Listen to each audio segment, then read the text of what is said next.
या सगळ्या पार्श्वभूमीवरती मुख्यमंत्र्यांच्या नंतर एक अकार्यक्षम उपमुख्यमंत्री उगाच पेटवापेटवी करत होते असा एक टोला आदित्य ठाकरे यांनी एकनाथ शिंदे यांना लगावलेला कळतोय। सरकारला महाराष्ट्राचा मणिपूर करायचा आहे अशी घणाघाती टीका सुद्धा आदित्य ठाकरे यांनी केली आहे।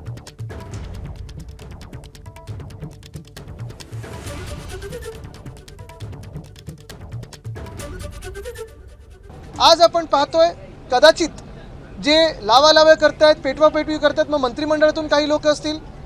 आज कधी नाही ते गंमत आम्ही पाहिली की मुख्यमंत्र्यांनंतर एक उपमुख्यमंत्री ज्यांची इन्सिक्युरिटी एवढी आहे, कार्यक्षम तर नाहीच आहेत जसे मुख्यमंत्री नाही आहेत, पण कुठे ना कुठेतरी अजून ठिणगी पाडायची, आपण किती मोठे आहोत, आपलं किती वाचन आहे, जे काही नाही आहे ते दाखवण्यासाठी स्वतः मुख्यमंत्र्यांना बोललेत।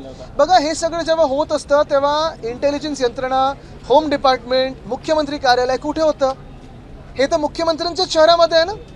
मग हे सगळं होत असताना जी जबाबदारी मुख्यमंत्र्यांनी घेतली पाहिजे प्रत्येक नागरिकाच्या सुरक्षेची, आणि अशी कुठे दंगल घडू नये म्हणून, कुठेही अफवा पसरू नये म्हणून, ठीक आहे, ते सगळं झाल्यानंतर तुम्ही हाऊसमध्ये स्टेटमेंट करता, तुमच्यानंतर उपमुख्यमंत्री बोलतात अजून पेटवापेटवी करायला, हे सगळं ठीक आहे, पण तुम्हाला सरकार चालवता येत नाही म्हणून दंगल घडू द्यायची, हे किती योग्य आहे? एबीपी माझा, उघडा डोळे बघा नीट।